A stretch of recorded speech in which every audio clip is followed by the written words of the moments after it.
માણસના લગ્ન થાય ને શરૂમાં જ્યારે યુવાનીમાં હોય લગ્ન થયા હોય ત્યારે 5 વર્ષ છે ને એ જીભ જ બોલે, જીભ બોલ્યા કરે, ફલાણું નથી ને આમ છે ને તેમ છે. પછી 5 વર્ષનું દાંપત્ય જીવન પૂરું થઈ જાય પછી જીભ ન બોલે, પછી આંખો બોલવા લાગે.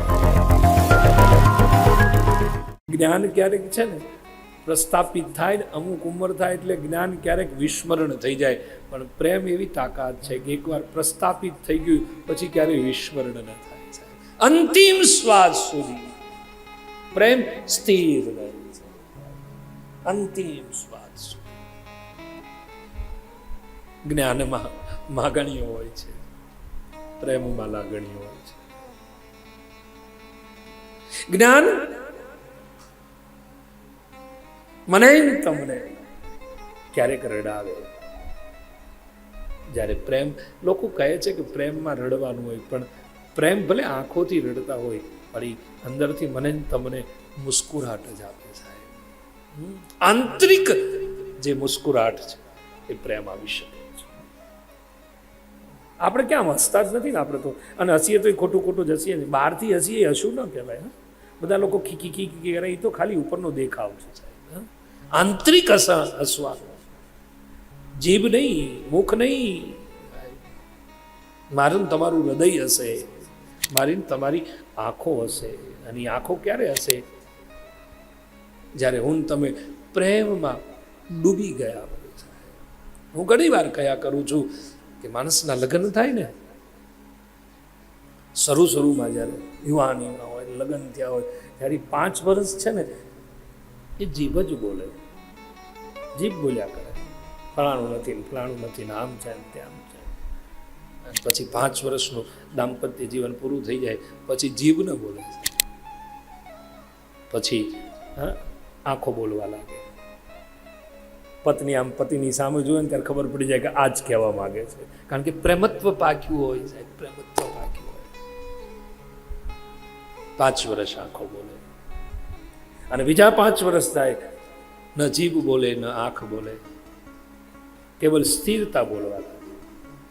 કે પુરુષ આમ ઊભો રહી જાય ને ત્યાં સ્ત્રીને ખબર પડી જાય કે કંઈક તકલીફ છે, અને સ્ત્રી ઊભી રહી જાય ત્યાં એને ખબર પડી જાય કે કંઈક તકલીફ છે.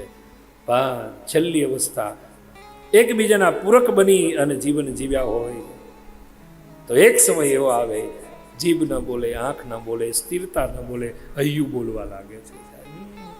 આત્મા બોલે, અંદરનો આત્મા પુકાર કરીને બોલે. ખબર પડી જાય તરત કે આજે આત્મા પુકારે છે. આ પ્રેમનું પહેલું લક્ષણ છે. આપણે ત્યાં પ્રેમ, મને તમને ઘણા લોકો કે પ્રેમમાં લોકો ગાંડા થઈ જાય. શું કરવા ગાંડા થઈ જાય? ગાંડા પ્રેમમાં નથી, એ તો એનું આવિષ્કરણ છે. પ્રેમનું આવિષ્કરણ એટલે એક ઉર્જા, એક લગાવ, એક ખેંચાણ છે. અને આ જગતમાં, આ સૃષ્ટિ ઉપર પ્રેમથી મોટો કોઈ દેવ નથી. કૃષ્ણ પણ પ્રેમ સ્વરૂપ છે, રામ એ પ્રેમ છે. એટલા માટે તો બાબાજીએ લખ્યું છે માનસમાં, રામ કેવલ પ્રેમ પિયા. એનો અર્થ નથી કે ભક્તિથી પરમાત્માને પામી ન શકાય. પામી શકાય, જ્ઞાનથી પામી શકાય, યોગથી પામી શકાય, સાધનાઓથી પામી શકાય છે ઈશ્વરને. પણ સરળ બતાવ્યો છે બાબાજીએ. સરળ પરમાત્મા કેવી રીતે પ્રાપ્ત થાય? તો કે પ્રેમથી થાય છે. હરિવ્યાપક સર્વત્ર સમાન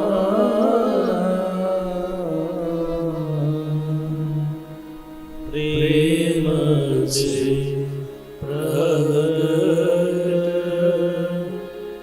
હોઈને જાન. માણસ બીજાને પ્રેમ કરે ને તો એ એક સાધના છે. કલિયુગમાં બીજાને પ્રેમ કરવો એ પણ એક અનુષ્ઠાન છે. બીજાને પ્રેમથી સ્વીકારવા એ પણ એક મોટું ભજન છે.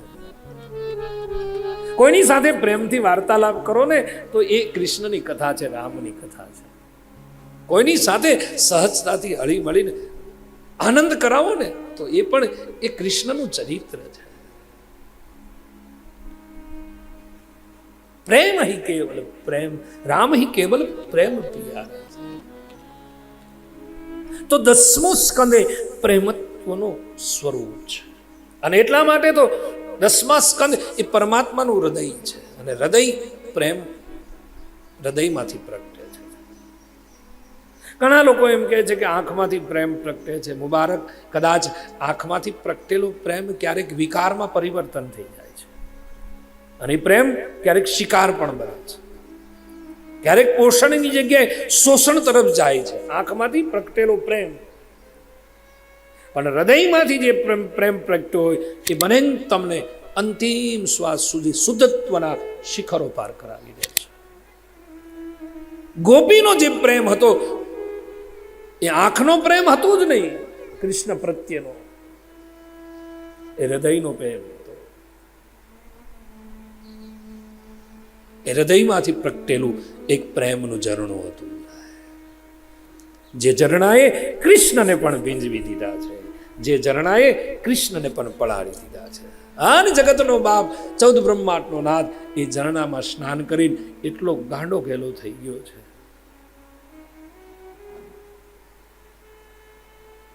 કે દ્વારકાના એ સિંહાસન ઉપર ક્યારેક ક્યારેક બેઠા હોય દ્વારકાધીશ, 56 ભોગ પીરસાતા હોય અને લાખો સેવકો એની સેવા કરી રહ્યા હોય, અને એમાં ગોપીઓ યાદ આવી જાય. એ હૃદયનો પ્રેમ યાદ આવી જાય. અને પિતાંબરનો છેડો હાથમાં લે, મુખ સંતાડીને રડી લે, કારણ કે હૃદયનો પ્રેમ પ્રગટ થાય છે. અને એટલા માટે તો શ્રીમદ ભાગવતનો 10મો સ્કંદ એ પરમાત્માનું હૃદય છે. અને 10મા સ્કંદની ગાથા છે એ હૃદયસ્થ ગાથા છે, સમાધિની ગાથા છે. મારે વાત એ કરવી હતી કે પ્રેમ મને તમને સમાધિ સુધી લઈ જાય છે. પછી એ મહાપુરુષની સમાધિ હોય કે પોતાના આંતરિક આનંદની સમાધિ હોય, પ્રેમ મને તમને સમાધિના દર્શન કરાવી દે છે. આપણે હાલતા હોય, ચાલતા હોય, બેસતા હોય, આપણે સંસારી માણસ છીએ, પણ ચાલતા ચાલતા મને તમને સમાધિની અનુભૂતિ થાય ત્યારે સમજવાનું કે આપણે પ્રેમના પથ ઉપર ચાલી રહ્યા છીએ. તો 10મો સ્કંદ એ પ્રેમ માધુર્ય છે, પ્રેમનું ઝરણું છે, એ પ્રેમની નદી છે. અહીંયા કોઈ પાન કરે છે, કોઈ સ્નાન કરે છે, કોઈ એમાં દુભાકળ પણ મારે છે, જેવું જેવું જેની શક્તિ.